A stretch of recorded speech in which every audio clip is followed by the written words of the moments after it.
Hi everyone, welcome to our mathematics class. మనం functions అనే చాప్టర్లో టైప్స్ ఆఫ్ ఫంక్షన్స్ నేర్చుకుంటున్నాం. ఓకేనా? లాస్ట్ క్లాస్లో మనం ఏం నేర్చుకున్నాం? లాస్ట్ క్లాస్లో మనం ఇంజెక్షన్ అంటే ఏంటి, అదేవిధంగా సర్జెక్షన్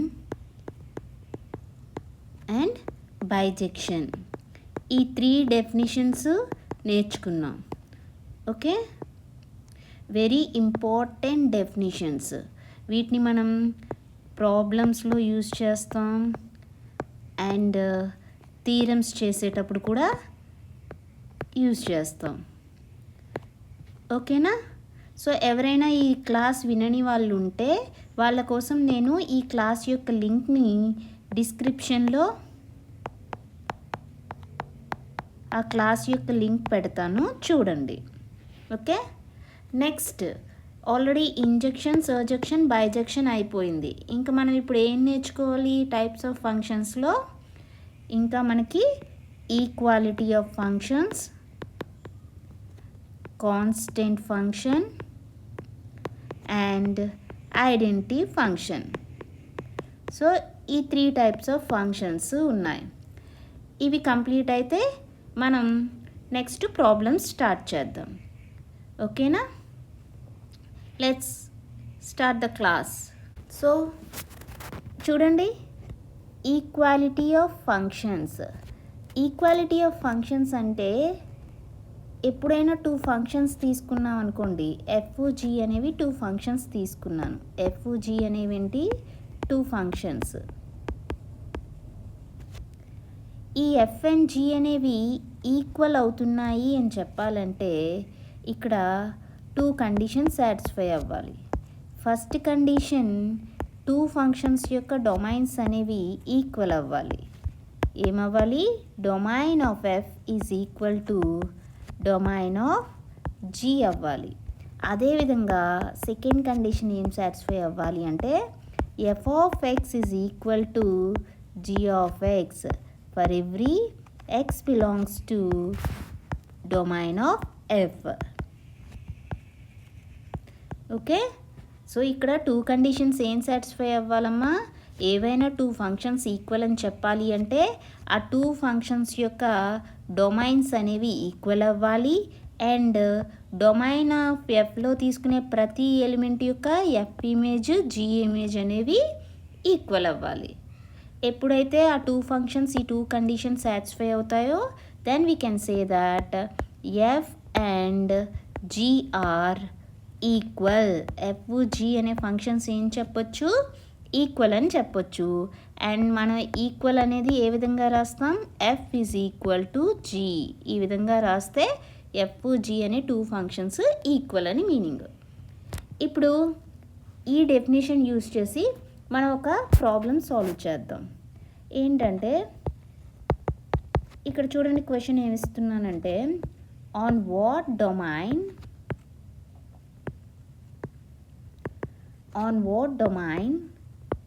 the functions f of x ఎలా డిఫైన్ చేశారంటే x² - 2x and g of xని ఏ విధంగా డిఫైన్ చేశారంటే -x + 6 are equal. Okay, so మనం ఇక్కడ ఏం ఫైండ్ చేయాలండి? డొమైన్ అనేది ఫైండ్ చేయాలి. ఈ 2 ఫంక్షన్స్ యొక్క డొమైన్ ఫైండ్ చేయాలి. అయితే కండిషన్ ఏమి ఇచ్చారు? ఆ 2 ఫంక్షన్స్ ఎక్కడైతే ఈక్వల్ అవుతాయో ఆ డొమైన్ ఫైండ్ చేయమన్నారు. అయితే మనం ఈ ప్రాబ్లం ఎలా సాల్వ్ చేస్తాం? 2 ఫంక్షన్స్ ఈక్వల్ అని తీసుకుంటాం. Okay, F of X is equal to G of X తీసుకొని ఎక్స్ యొక్క వాల్యూస్ ఫైండ్ చేద్దాం. అంటే అక్కడ మీనింగ్ ఏంటి? ఈ 2 ఫంక్షన్స్ ఎక్స్ అనేది ఏ వాల్యూస్ తీసుకుంటే ఈక్వల్ అవుతున్నాయో తెలుస్తుంది. సో చూడండి, ఎఫ్ ఆఫ్ ఎక్స్ ఇక్కడ ఏ విధంగా డిఫైన్ చేశారు? x² - 2x అని డిఫైన్ చేశారు. జీ ఆఫ్ ఎక్స్ని ఏ విధంగా డిఫైన్ చేశారమ్మా? -x + 6 అని డిఫైన్ చేశారు. సింప్లిఫై చేద్దాం. x² - 2x -x left hand side వస్తే ఏమవుతుంది? +x and +6 left hand side వస్తే -6 is equal to 0. Then X square minus 2x plus X ఏమవుతుంది -x -6 ఈక్వల్ టు 0. ఇప్పుడు ఏదైనా ఈక్వేషన్ ఈ విధంగా ఉంటే ఫ్యాక్టర్స్గా డివైడ్ చేయడం మనం ఆల్రెడీ ప్రీవియస్ క్లాసెస్లో మనం నేర్చుకున్నాం. ఇప్పుడు చూడండి, ఒకసారి మీకోసం మళ్ళీ నేను ఏ విధంగా ఫ్యాక్టర్స్ డివైడ్ చేస్తాం అనేది ఎక్స్ప్లెయిన్ చేస్తాను. ఓకేనా? ఎక్స్ స్క్వేర్ అండ్ ఇక్కడ 6 ఉంది కదా, 6ని మనం ఎన్ని విధాలుగా రాయొచ్చు? 2 × 3 చూడండి, 1 × 6, 2 × 3, 3 × 2, 6 × 1 అని రాయొచ్చు. అయితే ఇప్పుడు మనకి ఇక్కడ ఏముంది? -x. ఇప్పుడు -x అంటే ఏంటి? -1x. -1 వచ్చేటట్టు ఈ 4 ఫ్యాక్టర్స్లో ఏది యూజ్ చేయొచ్చు? 1 - 6 ఏమొస్తుంది? -5, లేదా 6 - 1 5 వస్తుంది. ఇక్కడ చూడండి, 2 - 3 ఏమొస్తుంది? -1 వస్తుంది. అంటే ఇక్కడ ఇది మనం యూజ్ చేయొచ్చు. ఓకేనా? 2 - 3 యూజ్ చేస్తే ఏమొస్తుంది? -1 వస్తుంది. కాబట్టి ఇక్కడ నేను ఏం రాస్తానంటే +2 - 3x -6ని ఏ విధంగా రాయొచ్చు? 2 × 3 ఈజ్ ఈక్వల్ టు 0. ఇప్పుడు సింప్లిఫై చేయండి. X square plus 2 × x 2x -3 × x -3x -2 × 3. ఇప్పుడు ఎక్స్ స్క్వేర్ ప్లస్ 2xలో ఎక్స్ అనే వాల్యూని కామన్ తీస్తే ఇంకేముంటుంది? ఎక్స్ స్క్వేర్లో ఒక ఎక్స్ కామన్ తీస్తే ఇంకా మిగిలింది ఎక్స్, ప్లస్ 2xలో ఎక్స్ కామన్ తీసేస్తే ఇంకా మిగిలింది +2. నెక్స్ట్ ఇప్పుడు -3x -2 × 3లోంచి -3 కామన్ తీయండి. ఏమవుతుంది? ఇక్కడ -3 కామన్ తీసేస్తే ఎక్స్, మైనస్ కామన్ తీసేసాం, 3 కూడా కామన్ తీసాం కాబట్టి ఇక్కడే ఉంటుంది +2 ఈక్వల్ టు 0. ఇప్పుడు ఈ 2 టర్మ్స్లో ఏం కామన్ ఉంది? x + 2 కామన్ ఉంది. x + 2 కామన్ తీస్తే ఇక్కడ x + 2 కామన్ తీసాం, ఇంకా మిగిలింది x. ఇక్కడ x + 2 కామన్ తీస్తే -3 ఈజ్ ఈక్వల్ టు 0. అంటే ఇక్కడ ఏమైంది? చూడండి, x + 2 is equal to 0 and x - 3 is equal to 0.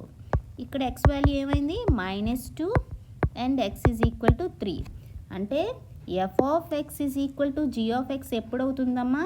x value అనేది -2, 3 అయినప్పుడు f(x) is equal to g(x) అవుతుంది. అంటే ఇక్కడ మనకి డొమైన్ ఏమని చెప్పొచ్చు?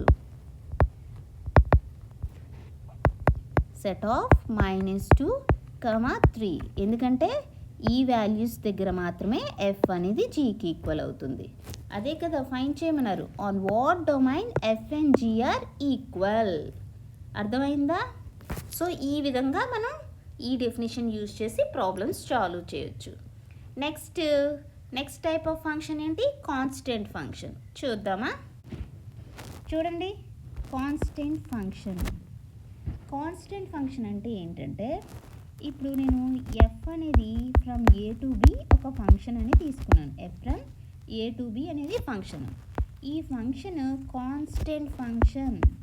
ఈ ఫంక్షన్ ఏంటమ్మా? కాన్స్టెంట్ ఫంక్షన్ అని చెప్పాలి అంటే ఏమవ్వాలి? వెన్ రేంజ్ ఆఫ్ fలో ఓన్లీ 1 ఎలిమెంట్ ఉన్నప్పుడే, let it be c and this c belongs to b. Okay, range of fలో ఓన్లీ 1 ఎలిమెంట్ ఉంటే గనక ఆ ఫంక్షన్ ఏం చెప్పొచ్చు? కాన్స్టెంట్ ఫంక్షన్ అని చెప్పొచ్చు. అర్థమైందా? చూద్దాం. రేంజ్ ఆఫ్ f అంటే ఏంటి? f of capital A that is equal to ఎన్ని ఎలిమెంట్స్ ఉండాలి? ఓన్లీ 1 ఎలిమెంట్ ఉంటే గనక మనం ఏం చెప్పొచ్చు? f is constant function. Range of fలో f ఆఫ్ ఏలో ఎలిమెంట్స్ అన్నీ ఏ విధంగా ఉంటాయి? f of A such that a belongs to a is equal to singleton c. అంటే దీన్ని ఏ విధంగా రాయొచ్చు? f of a is equal to c for every a belongs to a.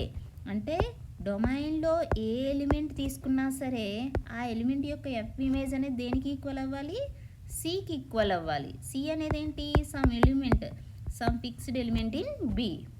Okay, ఎప్పుడైతే ఈ విధంగా ఏలో తీసుకునే ప్రతి ఎలిమెంట్ యొక్క ఎఫ్ ఇమేజ్ ఒకే ఒక ఎలిమెంట్కి ఈక్వల్ అవుతుందో then we say that F is a constant function. Okay, ఇప్పుడు చూడండి ఒక ఎగ్జాంపుల్ చెప్తాను. ఎగ్జాంపుల్ చూస్తే మీకు క్లియర్గా అర్థమవుతుంది. ఎగ్జాంపుల్ చూడండి. Let A equal to ABCD and B equal to 1 2 3. ఇక్కడ ఎఫ్ అనే ఒక సెట్ ఏ విధంగా డిఫైన్ చేశానంటే ఎఫ్ అనే రిలేషన్ని A2 B2 C2 and D2. అయితే ఇక్కడ రిలేషన్ ఏ విధంగా డిఫైన్ చేశారమ్మా?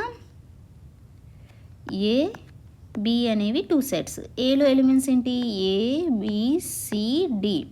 Below elements 1 2 3. ఎఫ్ని ఏ విధంగా డిఫైన్ చేశారు? ఏ యొక్క ఎఫ్ ఇమేజ్ 2 అండ్ బి యొక్క ఎఫ్ ఇమేజ్ 2, సి యొక్క ఎఫ్ ఇమేజ్ 2, డి యొక్క ఎఫ్ ఇమేజ్ 2 అయింది. అండ్ ఇక్కడ మీరు అబ్జర్వ్ చేస్తే ఏలో ఉండే ప్రతి ఎలిమెంట్కి కూడా ఎగ్జాక్ట్లీ 1 ఇమేజ్ ఎగ్జిస్ట్ అయింది. చూడండి, ఏ అనే ఎలిమెంట్కి ఎన్ని ఇమేజెస్ ఉన్నాయి? Only 1 image, that is 2. అలాగే బి అనే ఎలిమెంట్కి ఎన్ని ఇమేజెస్ ఉన్నాయి? Only 1 image, that is 2. C అనే ఎలిమెంట్కి ఓన్లీ 1 ఇమేజ్ ఎగ్జిస్ట్ అయింది. డి అనే ఎలిమెంట్కి కూడా ఓన్లీ 1 ఇమేజ్ ఎగ్జిస్ట్ అయింది. సో ఎప్పుడైతే ఏలో తీసుకునే ప్రతి ఎలిమెంట్కి బీలో యూనిక్ ఇమేజ్ అనేది ఎగ్జిస్ట్ అవుతుందో then we say that F is a function from A to B. So F అనేది ఫంక్షన్ అయ్యింది. ఈ ఫంక్షన్ కాన్స్టెంట్ ఫంక్షన్ అని చెప్పాలంటే ఏం చెప్పాలి? రేంజ్ ఆఫ్ ఎఫ్లో ఓన్లీ 1 ఎలిమెంట్ ఉంటుంది అని చెప్పాలి. రేంజ్ ఆఫ్ ఎఫ్ అంటే ఏంటి? F of capital A. F of capital A అంటే సెట్ ఏ విధంగా ఉంటుంది? F of x such that x belongs to A. అంటే సెట్ ఏ విధంగా ఉంటుంది? Set of F of A, F of B, F of C, F of D. ఓకేనా? So అంటే ఇది వాల్యూ దేనికి ఈక్వల్ అవుతుంది? ఎఫ్ ఆఫ్ ఏ ఏంటి? ఏ యొక్క ఎఫ్ ఇమేజ్ 2, బి యొక్క ఎఫ్ ఇమేజ్ 2, సి యొక్క ఎఫ్ ఇమేజ్ 2, డి యొక్క ఎఫ్ ఇమేజ్ 2. సో 2 రిపీటెడ్గా వస్తుంది, ఓన్లీ 1 టైం రాస్తాం. అంటే ఇక్కడ రేంజ్ ఆఫ్ ఎఫ్ ఏమైందమ్మా?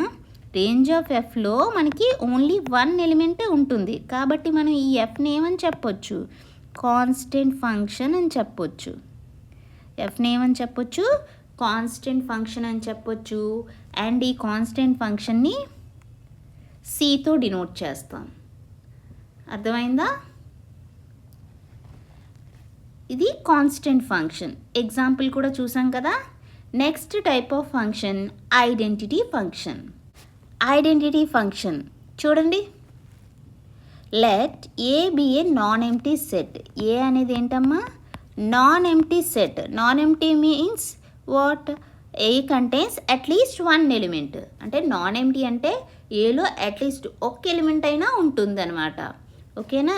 అండ్ ఎఫ్ ఫ్రమ్ ఏ2 అనే ఒక ఫంక్షన్ ఐడెంటిటీ అని చెప్పాలి అంటే ఏ కండిషన్ సాటిస్ఫై అవ్వాలి? F of X is equal to x for every x belongs to A. అంటే ఏలో తీసుకునే ప్రతి ఎలిమెంట్ యొక్క ఎఫ్ ఇమేజ్ ఇట్ సెల్ఫ్ అవ్వాలి.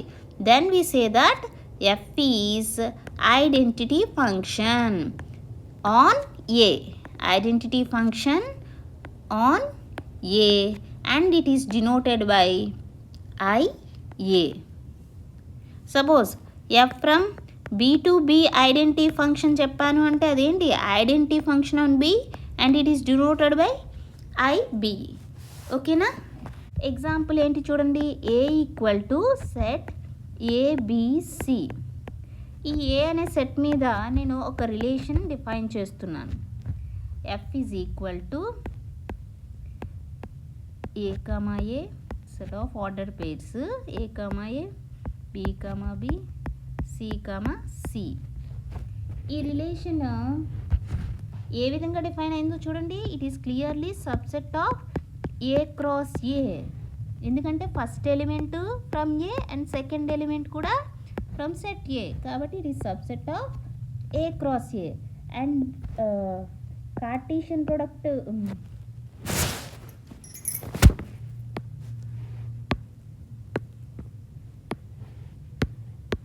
అండ్ రిలేషన్ డెఫినిషన్ చెప్పినప్పుడు నేనేం చెప్పానండి, when any subset of A cross B is a relation from A to B. So F is a subset of A cross B అంటే ఏంటి, F is relation from A to B అవుతుంది.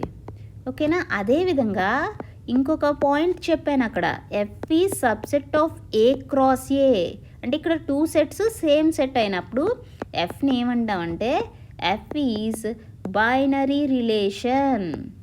F is binary relation అని అంటాం. ఓకేనా, గుర్తుపెట్టుకోండి. ఎక్కడైనా సరే theorems చేసినప్పుడు, ప్రాబ్లమ్స్ చేసినప్పుడు యూజ్ అవుతుంది. ఓకే, సో ఇక్కడ F అనేది రిలేషన్ అయింది, F అనేది రిలేషన్ అయింది అండ్ ఫంక్షన్ కూడా అవుతుంది. ఎందుకంటే ఫంక్షన్ అవ్వాలంటే ఏం అవ్వాలి, సేమ్ సెట్ కదా, ఇక్కడ ఫంక్షన్ అవ్వాలంటే ఏం అవ్వాలమ్మా, ఏలో తీసుకునే ప్రతి ఎలిమెంట్కి బీలో యూనిక్ ఇమేజ్. ఇక్కడ బి అనే సెట్ కూడా ఏనే కాబట్టి చూడండి, ఏ యొక్క ఎఫ్ ఇమేజ్ ఏంటి ఏ, బి యొక్క ఎఫ్ ఇమేజ్ బి, సి యొక్క ఎఫ్ ఇమేజ్ సి. అంటే ఇక్కడ మీరు ఏలో తీసుకునే ప్రతి ఎలిమెంట్ యొక్క ఇమేజ్ ఎన్ని ఎగ్జిస్ట్ అయ్యాయి, ఏ అనే ఎలిమెంట్కి ఓన్లీ 1 ఇమేజ్, అలాగే బి అనే ఎలిమెంట్కి ఓన్లీ 1 ఇమేజ్, సి అనే ఎలిమెంట్కి ఓన్లీ 1 ఇమేజ్ ఎగ్జిస్ట్ అయింది. కాబట్టి ఏలో తీసుకునే ప్రతి ఎలిమెంట్కి కూడా F image exactly 1 element exist అయింది. కాబట్టి F is a function from A to A. అయితే ఈ ఫంక్షన్ ఐడెంటిటీ అవ్వాలంటే ఏం అవ్వాలి, F of X is equal to x అవ్వాలి for every x belongs to A. ఏలో తీసుకునే ప్రతి ఎలిమెంట్ యొక్క ఎఫ్ ఇమేజ్ ఇట్ సెల్ఫ్ అవ్వాలి. సపోజ్ ఏలో ఎలిమెంట్స్ ఏంటి ఏ బి సి కదా, ఏ అనే ఎలిమెంట్ దగ్గర ఎఫ్ ఆఫ్ ఏ వాల్యూ ఏమవుతుంది ఈజ్ ఈక్వల్ టు ఏ. అలాగే బి అనే ఎలిమెంట్ చూడండి, బి అనే ఎలిమెంట్ దగ్గర కూడా ఎఫ్ ఆఫ్ బి ఏమవుతుంది is equal to be.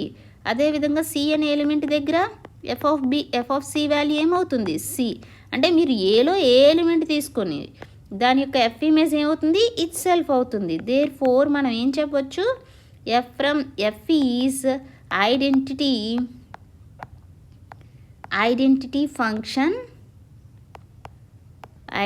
function on A and it is denoted by IA. Okay, అర్థమైంది కదా, this is identity function. So ఇక్కడతో మనకి టైప్స్ ఆఫ్ ఫంక్షన్స్ కంప్లీట్ అయ్యాయి. ఇప్పుడు మనం నెక్స్ట్ క్లాస్లో ప్రాబ్లమ్స్ అనేవి సాల్వ్ చేద్దాం. ఓకేనా, ఆ ప్రాబ్లమ్స్ నుంచి మీకు ఖచ్చితంగా 2 మార్క్స్ క్వశ్చన్స్ అలాగే 7 మార్క్స్ క్వశ్చన్స్ కూడా వచ్చే ఛాన్స్ ఉంది. ఈ చాప్టర్ అయిన తర్వాత ప్రీవియస్ ఇయర్ క్వశ్చన్స్ ఏంటి అండ్ ఫంక్షన్స్ అనే టాపిక్కి వెయిటేజ్ అనేది ఎంత ఉంది, ఎన్ని మార్క్స్ వరకు వస్తాయి అనేది కూడా డిస్కస్ చేద్దాం. Thank you everyone for listening this. Next క్లాస్లో మళ్ళీ కలుసుకుందాం. Okay, bye.